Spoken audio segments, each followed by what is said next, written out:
شعر کے ساتھ رخصت چاہوں گی۔ تاریخ اگر ڈھونڈے گی ثانی یہ محمد، تاریخ اگر ڈھونڈے گی ثانی یہ محمد، ثانی تو بڑی چیز ہے سایہ نہ ملے گا۔ وآخر دعوانا ان الحمد للہ رب العالمین۔ ماشاء اللہ بہن علما، اللہ تعالیٰ آپ کے اندر مزید صلاحیت پیدا کرے۔ اب ہم اگلے ٹاپک کی طرف جاتے ہیں۔ قرآن کریم میں اللہ تعالیٰ نے ارشاد فرمایا ہے لَقَدْ كَانَ لَكُمْ فِي رَسُولِ اللَّهِ أُسْوَةٌ حَسَنَةٌ۔ اس موضوع پر روشنی ڈالیں گی بہن میمونہ قمر، طالبہ المصباح سینٹر رامپور۔ آئیے میمونہ مائک پر تشریف لائیں۔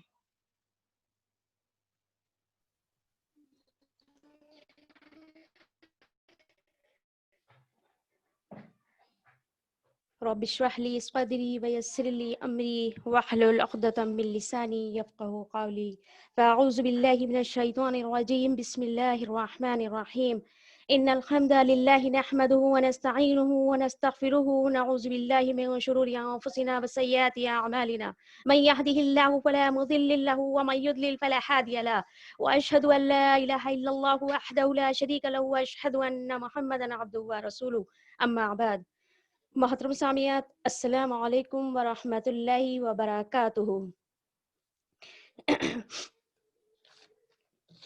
آج اس پررونق محفل میں میرا موضوع ہے لقد کان لکم فی رسول اللہ اسوۃ حسنۃ لمن کان یرجو اللہ والیوم الآخر وذکر اللہ کثیرا۔ ترجمہ: بلا شبہ یقیناً تمہارے لیے اللہ کے رسول میں بہترین نمونہ ہے اس کے لیے جو اللہ اور یوم آخرت کی امید رکھتا ہو اور اللہ کا ذکر کرے کثرت سے۔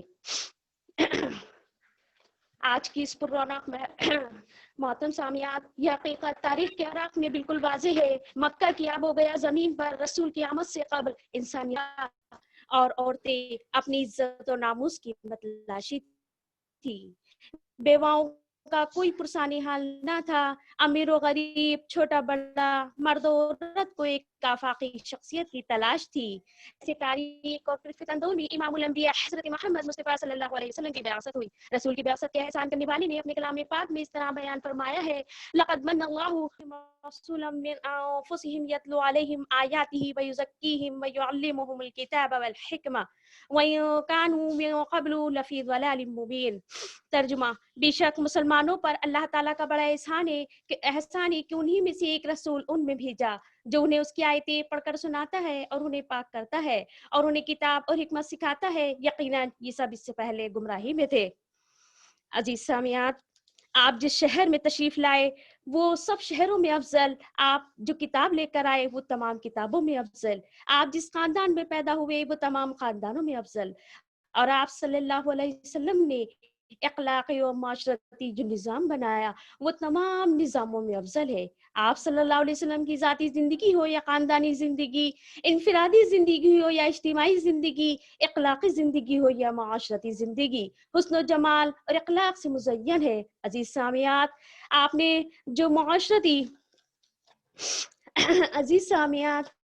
نے جو معاشرتی زندگی گزارنے کا طریقہ بتایا ہے اس کی بنیاد آپس پر ہے۔ اسلامی اور مذہبی معاشرے کا مطلب یہ ہے کہ آپس میں مل جل کر رہے، عدل و انصاف کرے۔ چنانچہ ارشاد نبی صلی اللہ علیہ وسلم ہے سچا اور پکا مسلمان وہ ہے جس کسی کی زبان اور ہاتھ سے دوسرا مسلمان محفوظ ہو۔ حضرات مجلس، اللہ کے رسول کا اسوہ تھا، اپنے رب کی عبادت، عورتوں کی عزت، صلہ رحمی کا درس، بڑوں کی عزت، چھوٹوں سے الفت، یتیموں سے دست شفقت، مریض کی عیادت، غریبوں کی نصرت، مظلوموں کی دادرسی، غلاموں اور ماتحتوں سے نرمی، مزدوروں سے ہمدردی، بے سہاروں کی امداد رسی، نوجوانوں کی ہمت افزائی۔ حضرات، سماج کا کوئی حصہ گوشہ نہیں جو رسول کے فیض سے محروم ہو۔ ایک شعر سماعت فرمائیں۔ زندگیاں بیت گئیں اور قلم ٹوٹ گئے، زندگیاں بیت گئیں اور قلم ٹوٹ گئے، تیرے اوصاف کا ایک باب بھی پورا نہ ہوا۔ حضرات، رسول کے اسوہ حسنہ پر غور تو کیجئے۔ آپ نے کبھی کسی کے لیے بددعا نہیں کی، اینٹ کا جواب پتھر سے نہیں دیا، راستے میں کانٹے بچھانے والوں کو پھولوں کا تحفہ دیا۔ آج ہم اپنا جائزہ لیں تو ہم دیکھتے ہیں کہ ہم کہاں تک ہیں. ہم کہتے ہیں کہ ہم رسول کے ماننے والے ہیں، لیکن ہم اپنا جائزہ لیتے ہیں لیکن ہم اس کے برعکس ہیں. ہم ایسا نہیں کرتے ہیں، ہم تو انتقام پر اتراتے ہیں. لیکن ہمیں اپنا جائزہ لینا چاہیے اور اللہ سے دعا بھی کرنا چاہیے کہ اللہ تعالی ہمیں کہنے اور سننے سے زیادہ عمل کی توفیق عطا فرمائے.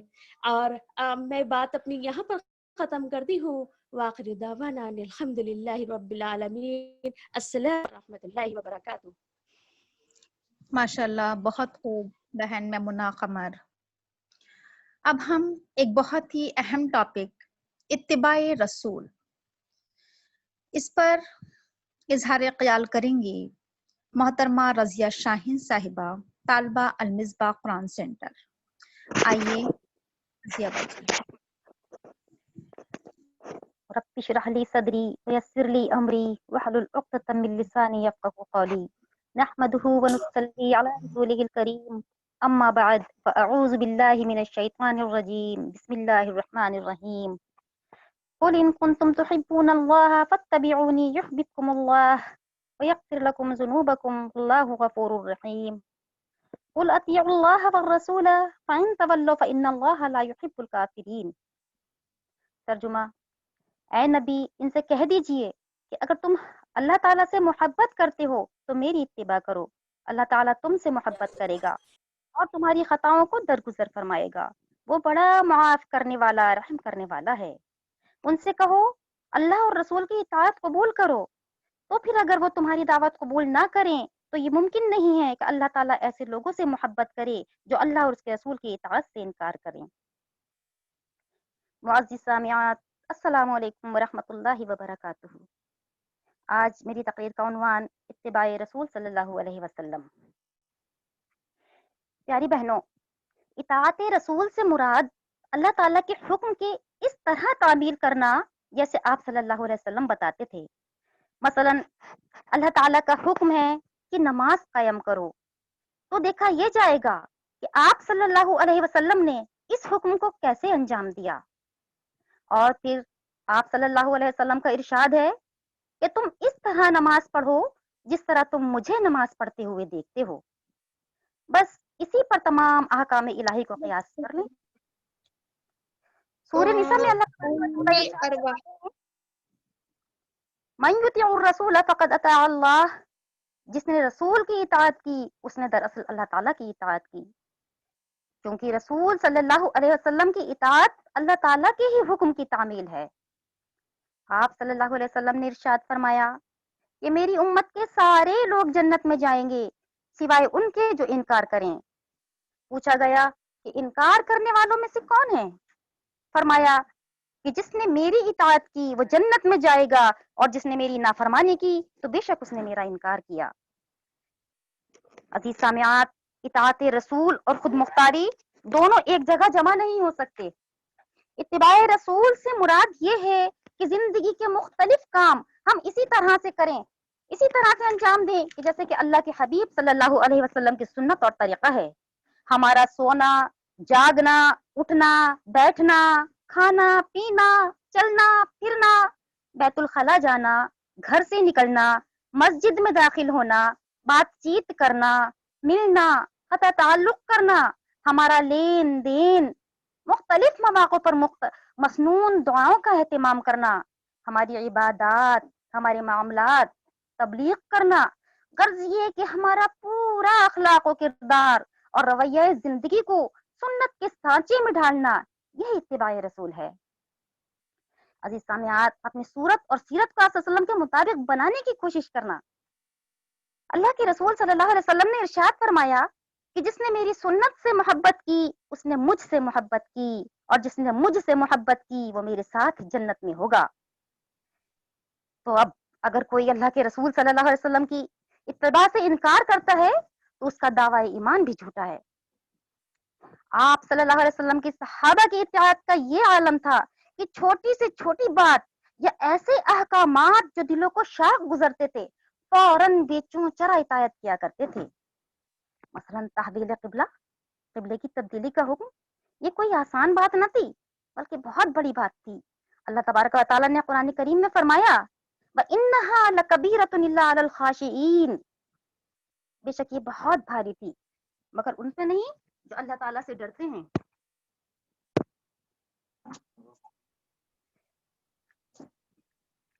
قومی اور ملک نسلی جذبات کی قربانی خدا پرستی کے تحت اتباع رسول بہت گراں تھی، مگر جن لوگوں کو اللہ تبارک و تعالیٰ نے ہدایت سے نوازا تھا یہ عمل ان کے لیے گراں نہیں تھا۔ صحابہ کرام وہ یہ جانتے تھے کہ نبی صلی اللہ علیہ وسلم اپنی مرضی سے کچھ نہیں کرتے، وہ جو کرتے ہیں اللہ تعالیٰ کا حکم ہوتا ہے، اور اللہ تبارک و تعالیٰ کے ہر حکم میں بے شمار حکمتیں اور مصلحتیں ہوتی ہیں۔ آپ صلی اللہ علیہ وسلم کی سیرت طیبہ میں ہمارے لیے رہنمائی ہے۔ آپ صلی اللہ علیہ وسلم کے طریقے اور سنت پر عمل کرنے میں رحمت اور برکت اور خدا کی خوشنودی پوشیدہ ہے۔ معزز سامعات، ابو داؤد کی روایت میں ہے کہ حضرت جابر رضی اللہ عنہ فرماتے ہیں کہ جمعے کا دن تھا، آپ صلی اللہ علیہ وسلم خطبہ دے رہے تھے۔ خطبے کے درمیان آپ صلی اللہ علیہ وسلم نے فرمایا اے وہ شخص جو کھڑا ہے بیٹھ جا۔ عبداللہ بن مسعود مسجد میں داخل ہو رہے تھے، ان کے کانوں سے یہ بات ٹکرائی اور وہ مسجد کے دروازے پر ہی بیٹھ گئے۔ اس کے بعد جب نماز ختم ہوئی تو اللہ کے رسول صلی اللہ علیہ وسلم نے فرمایا اے عبداللہ، ہم نے تم سے تو ایسا نہیں کہا تھا، تم وہاں کیوں بیٹھ گئے؟ تو انہوں نے جواب دیا اے اللہ کے رسول صلی اللہ علیہ وسلم، مجھے میرے نبی کی آواز کانوں میں پہنچی، اے وہ شخص جو کھڑا ہے بیٹھ جا۔ میں بھی اس وقت کھڑا تھا، مجھے نہیں معلوم کہ آپ صلی اللہ علیہ وسلم کس کو کہہ رہے تھے، کیونکہ آپ صلی اللہ علیہ وسلم نے نام نہیں لیا تھا، تو بس میرے کانوں میں یہ آواز پڑی کہ اے وہ شخص جو کھڑا ہے بیٹھ جا، اور میں بیٹھ گیا۔ تو صحابہ کرام کی اتباع کا یہ عالم تھا کہ وہ جیسا اپنے نبی کو کرتا ہوا دیکھتے تھے یا جس بات کا انہیں علم ہو جاتا تھا کہ یہ ان کے نبی کا حکم ہے تو فوراً وہ ایسا کر گزرتے تھے، اور یہی تو اطاعت اور محبت کا تقاضا ہے۔ قوت عشق سے ہر پست کو بالا کر دے، قوت عشق سے ہر پست کو بالا کر دے، دہر میں اسم محمد سے اجالا کر دے۔ اللہ تبارک و تعالی ہمیں بھی اطاعت اور محبت کی توفیق عطا فرمائے، آمین۔ وآخر دعوانا ان الحمدللہ رب العالمین، السلام علیکم ورحمۃ اللہ وبرکاتہ۔ ماشاء اللہ، بہت خوب۔ اطاعت بھی ضروری ہے شہ خواہاں کے اے زاہد، اطاعت بھی ضروری ہے شہ خواہاں کے اے زاہد، یہ دعوی محبت بے اطاعت خوش گمانی ہے۔ یہ تھی بہن رضیہ شاہین۔ اب ہمارا نیکسٹ عنوان ہے اسوہ رسول اور ہم۔ مقررہ ہیں روحی ناز رامپور، طالبہ المصباح قرآن سینٹر۔ آئیے بہن روحی ناز۔ نحمده ونصلي على رسوله الكريم اما بعد اعوذ بالله من الشيطان الرجيم بسم الله الرحمن الرحيم رب اشرح لي صدري ويسر لي امري واحلل عقدة من لساني يفقهوا قولي۔ السلام علیکم ورحمۃ اللہ وبرکاتہ۔ آج میری تقریر کا عنوان ہے اسوہ رسول اور ہم۔ قرآن پاک میں اللہ تعالیٰ فرماتے ہیں لقد کان لکم فی رسول اللہ اسوۃ حسنہ، در حقیقت تم لوگوں کے لیے آپ صلی اللہ علیہ وسلم کی زندگی میں بہترین نمونہ ہے، یعنی آپ صلی اللہ علیہ وسلم ہمارے مثالی رہنما ہیں، آپ ہمارے رول ماڈل ہیں۔ دوسری جگہ قرآن میں اللہ تعالیٰ فرماتے ہیں وَمَا أَرْسَلْنَاكَ إِلَّا رَحْمَةً لِّلْعَالَمِينَ، آپ صلی اللہ علیہ وسلم تمام جہان والوں کے لیے رحمت بنا کر بھیجے گئے ہیں۔ رب العالمین نے آپ کو رحمت للعالمین بنا کر بھیجا۔ آپ صلی اللہ علیہ وسلم کو اعلیٰ اخلاق سے نوازا گیا۔ خود قرآن بھی آپ صلی اللہ علیہ وسلم کے اخلاق کی گواہی دے رہا ہے وَإِنَّكَ لَعَلَىٰ خُلُقٍ عَظِيمٍ، بے شک آپ اخلاق کے اعلیٰ پیمانے پر فائز تھے۔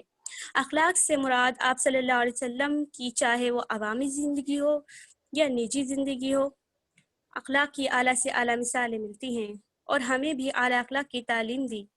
نبیوں کا سلسلہ آدم علیہ السلام سے شروع ہوا اور محمد صلی اللہ علیہ وسلم پر آ کر ختم ہوا۔ آپ صلی اللہ علیہ وسلم سے پہلے کسی نبی یا رسول کا مکمل ریکارڈ مستند طریقے سے محفوظ نہیں ہے۔ گزشتہ انبیاء پر نازل ہونے والی کتابیں بھی آج اپنی اصل حالت میں محفوظ نہیں ہیں، برعکس اس کے کہ آپ صلی اللہ علیہ وسلم پر جو نازل ہوئی کتاب قرآن مجید، اس کی ذمہ داری خود اللہ تعالیٰ نے لی ہے۔ محمد صلی اللہ علیہ وسلم کی زندگی کو دیکھتے ہیں تو روز روشن کی طرح ہر بات آیا ہے کہ آپ کے متعلق تاریخ میں ہر چیز محفوظ ہے. مثلا کس زمانے میں پیدا ہوئے، آپ کی تاریخ پیدائش، آپ کا حسب و نسب کیا تھا، ایام ریاضت میں کس کے پاس رہے، بچپن، لڑکپن، جوانی کیسے گزری، شادی، اولاد، ذریعہ معاش کیا تھا، نبوت کس طرح ملی، دعوت کا آغاز کس طرح ہوا، کون کون ایمان لایا، دعوت کا کام کس طرح کیا، قوم میں سے آپ کے ساتھ کیا کیا سلوک کیا گیا، ہجرت کب اور کس طرح کی، عبادت، اخلاقیات، معاشرت، معیشت، سیاست، مکمل چیز پیدائش سے لے کر وفات تک، نبوت سے پہلے سے لے کر بعد تک ہر چیز روشن روشن کی طرح آیا ہے. آپ صلی اللہ علیہ وسلم کی سیرت طیبہ پر 5 لاکھ سے زائد کتابیں لکھی جا چکی ہیں. آپ صلی اللہ علیہ وسلم کے علاوہ پہلے بھی آپ صلی اللہ علیہ وسلم کی قرآن مجید میں ہی نہیں بلکہ پہلے کی کتابوں میں بھی آپ کا ذکر موجود ہے.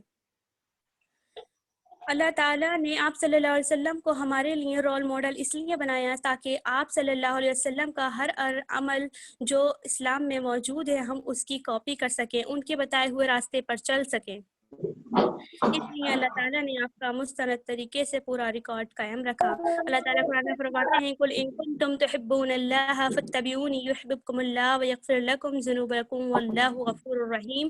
اے نبی کہہ دیجئے لوگوں سے کہ در حقیقت تم اگر اللہ سے محبت کرتے ہو تو میری پیروی کرو اور میں تم سے محبت کروں گا اور تمہاری خطاؤں کو معاف کر دوں گا، اور اللہ تعالیٰ بڑا ہی معاف کرنے والا اور رحم کرنے والا ہے. قرآن کی اس آیت سے پتہ چلتا ہے کہ ہمیں اگر اللہ سے محبت ہے تو رسول کی اطاعت ضروری ہے. اس بات کا عملی ثبوت دینا ہوگا. ہمیں اپنی زندگیوں کے ہر معاملے میں اللہ کے رسول کی زندگی کو اپنے سامنے آئینے کی طرح رکھنا ہوگا. ہمارا ہر عمل آپ صلی اللہ علیہ وسلم کی سنت سے ثابت ہونا چاہیے. دوسری جگہ اللہ تعالیٰ فرماتے ہیں وَمَن يُطِعِ الرَّسُولَ فَقَدْ أَطَاعَ اللَّهَ، جس نے رسول کی اطاعت کی اس نے اللہ کی اطاعت کی. نبی کریم صلی اللہ علیہ وسلم سے محبت کا دعویٰ، اس بات میں شک نہیں کہ کلمہ پڑھنے والا ہر عاشق رسول اس بات کا دعوت کرتا ہے کہ ہم محمد سے محبت کرنے والے ہیں اور اس پر جان قربان کرنے کو بھی سعادت سمجھتے ہیں. مگر ہماری محبت صرف ہمیں ایک مہینے میں ہی نظر آتی ہے جو مہینہ چل رہا ہے 12 ربیع الاول، جس پر جشن میلاد النبی عقیدت سے منائے جاتے ہیں. سجاوٹ، روشنیاں، جلسے، جلوس، جھلکیاں اور آثار قدیمہ کو دکھا کر بس یہ سمجھتے ہیں کہ ہم نے محبت کا حق ادا کر دیا. لیکن اللہ تعالیٰ فرما رہا ہے ان اللہ وملائکتہ یصلون علی النبی یا ایھا الذین آمنوا صلوا علیہ وسلموا تسلیما. بے شک اللہ اور اس کے فرشتے نبی پر درود بھیجتے ہیں. اے لوگو جو ایمان لائے ہو تم بھی ان پر درود و سلام بھیجا کرو. اس آیت میں آپ کا بلند مقام و مرتبہ، رفعت اور عظمت بتائی گئی ہے اور درود بھیجنے کی فضیلت بھی بتائی گئی ہے. مگر آج ہم کیا کر رہے ہیں؟ آج اگر ہم اپنی زندگیوں کا جائزہ لیں، کیا واقعی ہم اپنے نبی کریم صلی اللہ علیہ وسلم کی پیروی کر رہے ہیں؟ آپ کی پوری زندگی اسی فکر میں گزری کہ کس طرح میری امت جہنم سے بچ جائے اور جنت کی مستحق بن جائے. آپ صلی اللہ علیہ وسلم آپ صلی اللہ علیہ وسلم اس فکر میں گھلے جا رہے تھے کہ اللہ نے فرمایا کہ آپ نے آپ کو ہلاک کر ڈالیں گے. تو آپ صلی اللہ علیہ وسلم اس فکر میں رہتے تھے کہ یہ لوگ ایمان کیوں نہیں لا رہے ہیں. آخر میں کس طرح سے انہیں سمجھاؤں؟ ایک ایک گھر کا دروازہ بجاتے ہو کہتے قولوا لا الہ الا اللہ. ہر آن آپ صلی اللہ علیہ وسلم اپنی امت کی بہترین اخلاق کی تعلیم دی اور انہیں آپ صلی اللہ علیہ وسلم نے فرمایا کہ میں تمہیں شمعوں کے مانند پکڑ پکڑ کے کھینچتے ہوں اور تم ہو کے کمر کے بل آگ میں گرے ہی چلے جا رہے ہو پروانوں کی طرح. سیرت میں اخلاق کی اعلیٰ مثالیں ملتی ہیں. آپ صلی اللہ علیہ وسلم کے اعلیٰ اخلاق سے ہی اسلام پھیلا ہے. آپ کی تعریف صرف مسلمانوں نے ہی نہیں بلکہ کافروں نے بھی کی ہے. آج ہم اپنی زندگی پر غور کریں. قرآن میں ہمیں خیر امت کہا، امت وسط کہا، بہترین امت کہا، مگر آج ہم کر کیا رہے ہیں؟ ہم اپنی زندگیوں کا جائزہ لیں اور آپ صلی اللہ علیہ وسلم کی زندگی کے مطابق عمل کی کوشش کریں اور خود بھی اس پہ عمل کریں، دوسروں کو بھی اس کی دعوت دیں. بس میں مختصراً یہی کہنا چاہوں گی کہ ہمیں اپنی پوری زندگی آپ صلی اللہ علیہ وسلم کی زندگی کے مطابق اگر ہم ڈھالیں گے تو ہماری زندگی کامیاب ہے، ورنہ ہم ناکام ہو جائیں گے. اور اس شعر کے ساتھ رخصت چاہتی ہوں. قائد بھی محمد سا مثالی ہے ہمارا، قائد بھی محمد سا مثالی ہے ہمارا، اب ہم کسی رہبر کی تمنا نہ کریں گے. وآخر الدعوانا ان الحمدللہ رب العالمین. السلام علیکم. ماشاء اللہ بہن. میں مصطفیٰ ہے وہ آئینہ کہ اب ایسا دوسرا آئینہ، رخ مصطفیٰ ہے وہ آئینہ کہ اب ایسا دوسرا آئینہ، نہ ہماری بزم خیال میں، نہ دکان آئینہ ساز میں۔ یہ تھی بہن روحی۔ اب ہمارے پاس اگلا عنوان ہے حضور صلی اللہ علیہ وسلم اپنے اہل و عیال کے ساتھ، جسے پیش کریں گی محترمہ نسرین صاحبہ دہلی سے، طالبہ المصباح کلاس سے۔ اعوذ باللہ من الشیطان الرجیم، بسم اللہ الرحمن الرحیم، نحمدہ ونصلی علی رسولہ کریم۔ السلام علیکم رحمۃ اللہ وبرکاتہ۔ مہمان گرامی، معزز استاذہ اور میری ساتھی بہنوں، سب سے پہلے میں اللہ تعالیٰ کا شکر بجا لاتی ہوں کہ مجھے ناچیز کو ایسے مقدس اور مبارک موضوع پر بولنے کا موقع فراہم ہوا۔ جب سے یہ کائنات تخلیق میں آئی، انسان کو زمین پر اتارا گیا، تبھی سے انسان اصلاحی معراج طے کرتے ہوئے معراج انسانی کی طرف گامزن ہے۔ یہ اصلاح باذن رب تعالیٰ ممکن ہوئی کیونکہ اللہ تعالیٰ نے وقت وقت پر اپنے نبی رسول انسانوں میں مبعوث فرمائے، کتابیں عطا کی جس سے رب اور بندوں کے بیچ رشتہ اور پہچان قائم رہے۔ اسی تعلیمی سلسلے کی آخری ہدایت لے کر میرے نبی حضرت محمد صلی اللہ علیہ وسلم اس زمین پر تشریف لائے۔ غار ہرا سے ایک نور نکل کر عرب میں چھایا اور پھر ساری دنیا کو روشن کر گیا۔ صلی اللہ علیہ وسلم کے یہ کامیابی ان کے حسن اخلاق میں پائی جاتی ہے۔ جب آپ نے ہم جانتے ہیں کہ رسول اللہ صلی اللہ علیہ وسلم کے حسن اخلاق سے کو دیکھ کر ہی اپنے غلام میسرہ سے سن کر حضرت خدیجہ نے پیغام نکاح بھیجا تھا اور ایک اتنے خوبصورت خاندان کی بنیاد رکھی تھی۔ خیر البشر، محبوب ربانی، حسن اخلاق کا پیکر ہیں۔ زندگی کے ہر شعبے میں ہمیں ان کا یہ اخلاق دکھائی دیتا ہے، خاص کر کے خاندان ہمارے سماج کی ایک سب سے اہم اکائی ہے اور اسی سے پوری سماج اپنے خوبصورتی میں وجود میں آتی ہے۔ آپ صلی اللہ علیہ وسلم کی ماں کی گود سے 7 سال کی معصوم عمر میں ہی محروم ہو گئے تھے، لیکن محبت، عقیدت اور ان کی خدمت کرنے کا چاہت ہمیں آپ کے ان الفاظ میں ملتی ہے۔ آپ نے فرمایا، کاش میں مسجد میں عشاء کی نماز پڑھ رہا ہوتا اور میرے گھر سے میری ماں کی آواز آتی، محمد، تو میں نماز چھوڑ کر ماں کے پاس چلا جاتا۔ کیسی حسرت اور کیسی چاہت ہے۔ اور جب آپ کی چچی کا انتقال ہوا تو ان کو اتارنے سے پہلے خود قبر میں لیٹ گئے اور کہا کہ میری ماں آ رہی ہے، اس کے ساتھ تنگی مت کرنا۔ محبت کا کیا خوبصورت نمونہ ہے۔ سب سے اہم رشتہ انسان کی زندگی میں شوہر اور بیوی کا ہے۔ بڑا مضبوط ہوتے ہوئے بھی بہت ہی نازک ہے۔ ایک دوسرے کے جذبات کو سمجھنا، ایک دوسرے کو پہچاننا بہت ہی مشکل مرحلہ ہوتا ہے، لیکن آپ نے 11 بیویوں کو بڑی کامیابی کے ساتھ نباہ کیا۔ مختلف مزاج اور مختلف تہذیبوں والی عورتوں سے آپ نے نکاح فرمایا، خاندان سے باہر، برادری والی، برادری سے باہر، بیوہ، طلاق شدہ، کنواری، عمر سے بڑی، ہم عمر سے چھوٹی، امیر اور غریب، اور سب کے ساتھ اتنی اچھی طرح سے نبھایا کہ ازواج مطہرات میں سے کسی کو بھی آپ سے کوئی شکایت نہیں ہوئی، حالانکہ مہینے چولہا جلنے کی نوبت تک نہیں آتی تھی۔ ان دنوں جہالت کے زمانے میں عرب میں بیویوں کی کوئی اہمیت نہیں ہوتی تھی۔ محبوباؤں کے لیے شعر و شاعری کرنے کا رواج ضرور تھا۔ رسول اللہ صلی اللہ علیہ وسلم سے ایک بار کسی اعرابی نے پوچھا، یا رسول اللہ، آپ سب سے زیادہ محبت کس سے کرتے ہیں؟ بے ساختہ فرمایا، عائشہ سے۔ اعرابی حیران ہوا، بولا، میرا مطلب تھا مردوں میں، تو جواب دیا، عائشہ کے ابا سے۔ حضرت عائشہ سے اظہار محبت دیکھیے کس طرح فرما رہے ہیں، عائشہ، جب سے مجھے پتہ لگا ہے کہ تم جنت میں میری بیوی ہو، مجھے تو مرنا ہی اچھا لگنے لگا ہے۔ کتنی پیاری بات ہے، کیا خوبصورت انداز ہے پیار کا، کیا اور بچوں سے محبت کا بھی عالم یہ تھا کہ حضرت حسن اور حسین کے بچپن میں ان کے ساتھ کتنے پیار سے کھیلا کرتے تھے، زبان دکھا کر زبان پکڑ کے دکھایا کرتے تھے، اور کبھی اس کو اپنے پیٹ پر بٹھا لیا اور بچے نے پیشاب کر دیا تب بھی آپ سیدھے ثابت لیٹے رہے، بچہ ڈسٹرب نہ ہو جائے، اور جب وہ فارغ ہوا تو آپ نے اس کو الگ کیا اور اپنے کپڑوں کی اور اپنی صفائی کی اور پھر اس کے ساتھ آ کے کھیلنے لگے۔ ایسا نہیں ہماری طرح کہ جیسے بچے کے سوسو کرتے ہی ہمیں اس کو اتار کے ایک دم پھینک دیتے ہیں۔ حضرت حسین مسجد میں نماز پڑھاتے ہوئے نانا کی کمر پر آ کر بیٹھ گئے۔ تو آپ نے اتنا لمبا سجدہ کیا اور جب تک حضرت حسین کمر سے نہیں اترے آپ نے سر سے سجدے سے سر نہیں اٹھایا، اور اس طرح حضرت زینب کی بیٹی امامہ کو کندھے پر بٹھا کر نماز ادا کی۔ کتنے پیارے نانا تھے۔ حضرت فاطمہ جب آپ کے گھر ملنے آتی تو آپ کھڑے ہو کر اپنی بیٹی کا استقبال کرتے، بیٹھنے کے لیے چادر بٹھا دیتے۔ بیٹیوں کی اتنی عزت آپ نے سکھائی۔ ایک بار رسول اللہ صلی اللہ علیہ وسلم خاتون جنت فاطمہ رضی اللہ عنہا کے گھر تشریف لے گئے تو آپ کو اداس پایا۔ آپ نے پوچھا فاطمہ کیا ہوا؟ فاطمہ بولی میری آج علی سے لڑائی ہو گئی۔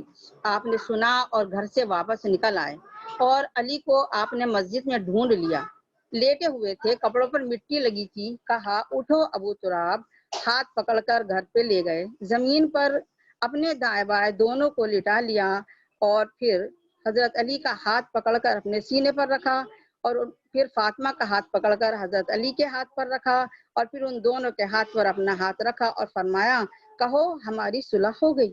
دونوں بولے ہماری صلح ہو گئی۔ آپ بہت خوش ہوئے، چہرہ مبارک چمک اٹھا، کیسی ہمدردی اور کیسے شفیق سسر تھے۔ یہ چند جھلکیاں بتاتی ہیں کہ آپ رسول اللہ صلی اللہ علیہ وسلم اپنے خاندان والوں کو کتنا چاہتے تھے اور ان کے ساتھ کتنے مخلص تھے۔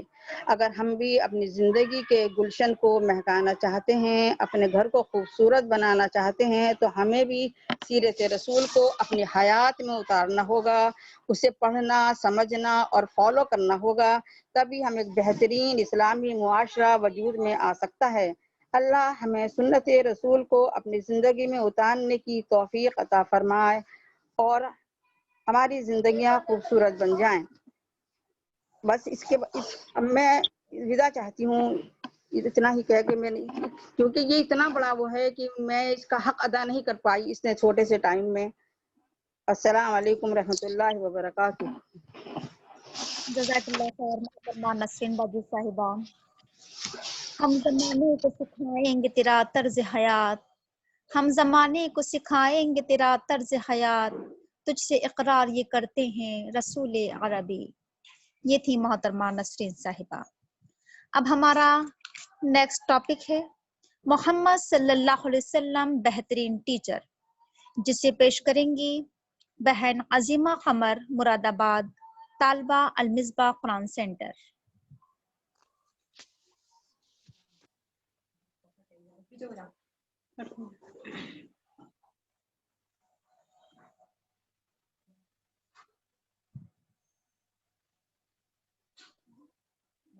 نحمده ونصلي على رسوله الكريم أما بعد فأعوذ بالله من الشيطان الرجيم بسم الله الرحمن الرحيم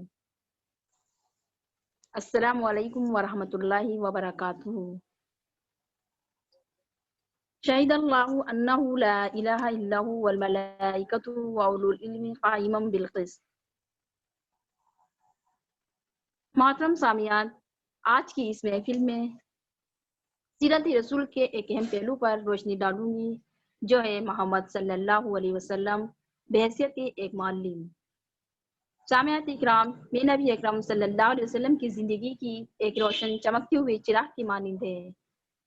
انسانیت کے لیے زندگی اور گرمی کا سرچشمہ آپ ہی ہیں۔ آپ صلی اللہ علیہ وسلم کی زندگی ایک ناقابل تقسیم وحدت ہے۔ آج میں آپ کو اس نعمت ہدایت میں اپنے ساتھ شریک کرنا چاہتی ہوں، جو میں نے حضور صلی اللہ علیہ وسلم کی قائدانہ اور معلمانہ زندگی پر غور کر کے اپنی جھولی جمع کی ہے۔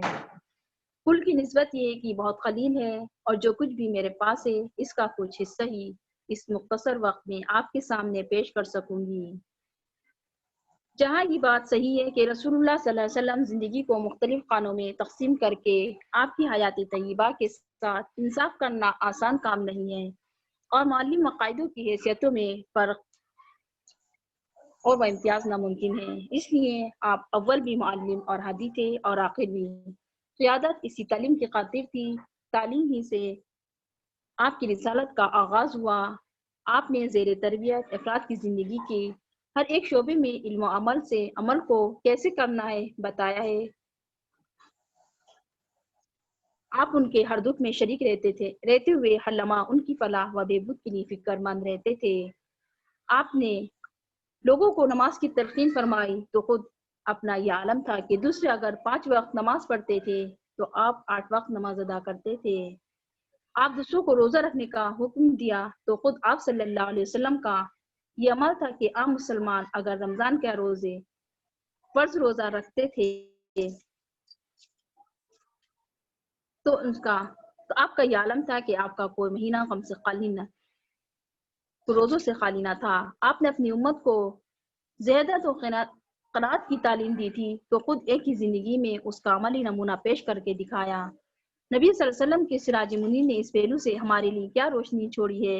آج کی اس کا موضوع ہے کہ ہم آج اسی توگ و دود میں مصروف رہتے ہیں کہ ایسے قافلہ زندگی کا سالار حضور صلی اللہ علیہ وسلم کو بنائیں اور وہی فریضہ رسالت انجام دینے کی کوشش کریں جیسا کہ حضور صلی اللہ علیہ وسلم نے اپنی ساری زندگی لٹا دی۔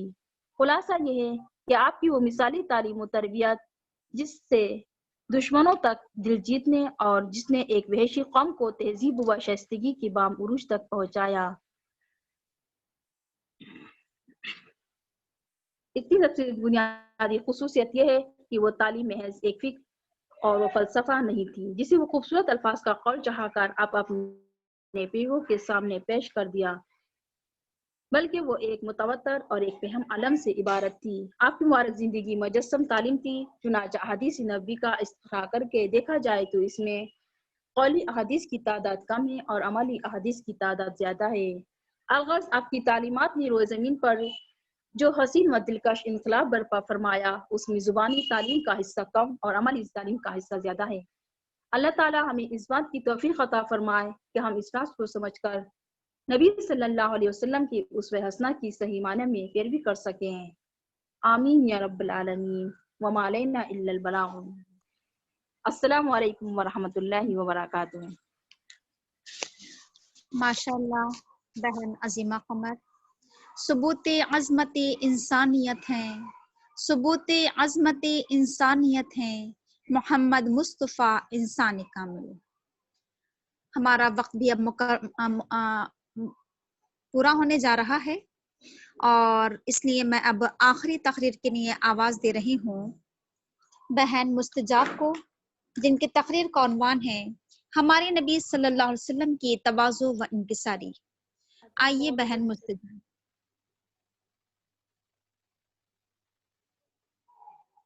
مستجاب موجود ہیں کیا؟ اگر مستجاب موجود نہیں ہے تو ہماری اگلی مقررہ ہیں محترمہ شاہین باجی صاحبہ، جن کا عنوان ہے اللہ کے رسول صلی اللہ علیہ وسلم رحمت للعالمین۔ شاہین باجی موجود ہے؟ اچھا، تو پھر ہماری اگلی مقررہ ہیں بہن صادقہ مراد آباد سے، طالبہ المصباح قرآن سینٹر۔ عنوان ہے ان کا اللہ کے رسول صلی اللہ علیہ وسلم کا پڑوسیوں کے ساتھ سلوک۔ یہ ہماری انشاءاللہ آخری تقریر ہے، 8 بجنے والے ہیں، ہمارا ٹائم پورا ہونے والا ہے۔ بہت بہت شکریہ کہ آپ لوگوں نے بہت ہی صبر کے ساتھ اس پروگرام کو سنا۔ بس یہ تقریر اور سن لیں انشاءاللہ، پھر ہم اینڈ کر دیں گے۔ جی صادقہ شروع کیجیے۔ السلام علیکم، بسم اللہ الرحمن الرحیم، الحمدللہ رب العالمین وبہ نستعین۔ عزت مآب میری محترم پیاری ماں اور بہنوں، السلام علیکم ورحمۃ اللہ وبرکاتہ۔ سب سے پہلے میں اللہ رب العزت کا شکر ادا کرنا چاہتی ہوں کہ اس نے مجھے یہ موقع عطا فرمایا کہ میں آپ کے سامنے اپنے خیالات کا اظہار کر سکوں۔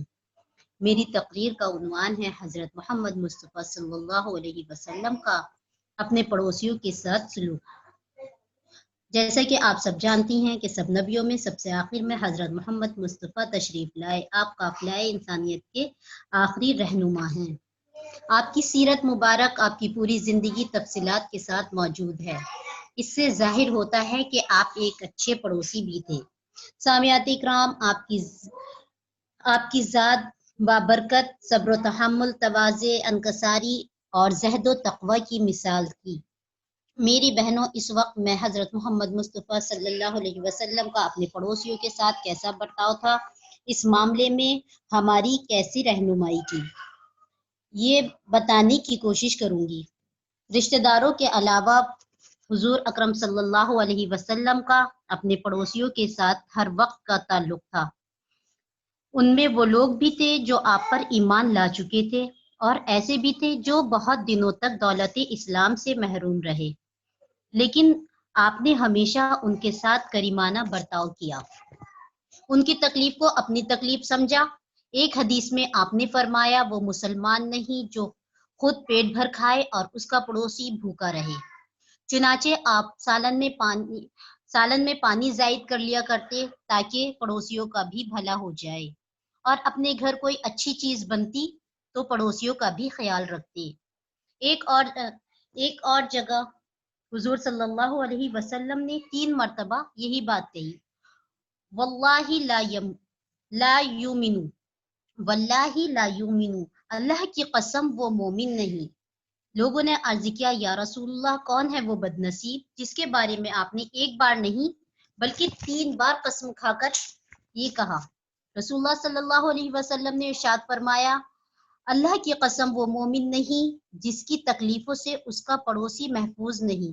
قرآن تو بڑی تاکید کرتا ہے، سورہ مائدہ میں آیت نمبر 36 میں ذکر آیا ہے کہ رشتہ دار پڑوسی کے ساتھ اچھا سلوک کرو، اجنبی پڑوسی کے ساتھ اچھا سلوک کرو، اور پہلو میں رہنے والے ساتھی کے ساتھ اچھا سلوک کرو، پڑوسی کے ساتھ اچھا سلوک کرو، چاہے وہ چند منٹوں کا ہو یا چند گھنٹوں کا قرار، لیکن وہ پڑوسی ہی قرار پائے گا۔ اللہ کے رسول صلی اللہ علیہ وسلم نے یہ بھی فرمایا، جو اللہ اور آخرت پر یقین رکھتا ہے اسے چاہیے کہ وہ اپنے پڑوسیوں کے ساتھ حسن سلوک کرے۔ گویا آخرت پر ایمان ہوگا تو پڑوسیوں کے ساتھ اچھا سلوک کرے گا، اور یہ حقوق العباد کا بھی معاملہ ہے۔ اور حضور صلی اللہ علیہ وسلم نے ارشاد فرمایا کہ جبریل علیہ السلام اتنی مرتبہ میرے پاس آئے کہ مجھے اندیشہ ہونے لگا کہ کہیں وہ پڑوسیوں کو وراثت میں حصہ ہی نہ دے دیا جائے۔ اللہ اکبر، یہ اتنا قریبی رشتہ ہے جو ہمارے نبی نے ہمیں بتایا، اور کہاں ہم اور کہاں ہمارے طرز عمل۔ غور فرمائیے، اللہ ہمیں عمل کی توفیق عطا فرمائے۔ وما علینا الا البلاغ۔ ماشاء اللہ بہن صادقہ، بہت خوب۔ الحمدللہ ہمارا آج کا یہ دوسرے دن کا پروگرام بھی بحسن و خوبی اپنے انجام کو پہنچا۔ اللہ کا جتنا شکر ادا کیا جائے وہ کم ہے کہ اس نے ہمیں مقررہ وقت میں ایک بہت ہی کامیاب پروگرام کرنے کا موقع عطا فرمایا۔ میں اللہ کا بہت بہت شکر ادا کرتی ہوں، اور آپ تمام لوگوں کا بھی شکریہ ادا کرتی ہوں کہ آپ نے اپنا بہت ہی قیمتی وقت سیرت رسول پاک کے لیے نکالا۔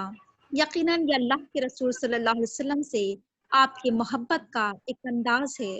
اللہ کے رسول صلی اللہ علیہ وسلم سے محبت کا ایک ثبوت آپ نے اور ہم نے پیش کیا ہے۔ اللہ تعالیٰ اس کو اپنی بارگاہ میں قبول فرمائے۔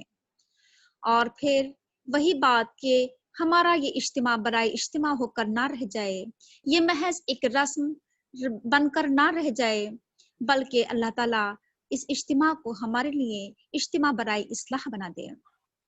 آپ لوگوں نے 2 دن تک ہمارے سیرت رسول پاک کے پروگرام کو بہت ہی محبت کے ساتھ اور بہت ہی خوش دلی کے ساتھ اس کو سماعت فرمایا۔ اب ہماری 21 دن کا پروگرام باقی ہے۔ ہماری اکثر طالبات نے آج اس پروگرام میں حصہ لیا، اور سب سے زیادہ خوشی کی بات یہ ہے کہ تمام ہی طالبات نے اپنے اپنے مقررہ وقت میں اپنے موضوع کا حق ادا کیا ہے۔ واقعی طالبات نے بہت ہی زیادہ محنت کی، یقیناً اندازہ ہو رہا ہے اس بات کا، اور بہت خوشی کا احساس ہو رہا ہے کہ طالبات کے اندر لکھنے کی بھی صلاحیت پیدا ہو رہی ہے اور بولنے کی بھی صلاحیت پیدا ہو رہی ہے۔ اللہ تعالیٰ آپ تمام طالبات کی صلاحیتوں میں مزید اضافہ فرمائے۔ اب ہماری تیسری پروگرام باقی ہے. آپ لوگوں سے پھر ایک مرتبہ گزارش کرنا چاہوں گی کہ ایک مرتبہ اور ہمارے اس پروگرام میں جوائن ہو کر آپ لوگ ہمارے طالبات کی حوصلہ افزائی فرمائیں. کل بھی انشاءاللہ مغرب بعد 6:30 بجے ہمارے پروگرام جس میں ہمارے جو طالبات آج بولنے سے رہ گئی ہیں انشاءاللہ کل وہ اپنے موضوع پر اظہار خیال فرمائیں گے. اور خصوصی طور پر ہماری مہمانان خصوصی محترمہ اسما ظفی صاحبہ اور محترمہ حمیدہ الیاس حاجی صاحبہ کے ہم سری کلمات سے بھی مستفید ہوں گے. لہٰذا آپ سب سے گزارش کروں گے کہ آپ اس قیمتی وقت کو ضائع مت کرنا، اس قیمتی موقع کو ضائع مت کر دینا. اللہ کو قبول فرمائے. ربنا تقبل منا انک انت السمیع العلیم. سبحانک اللہم و بحمدک نشہد ان لا الہ الا انت نستغفرک و نتوب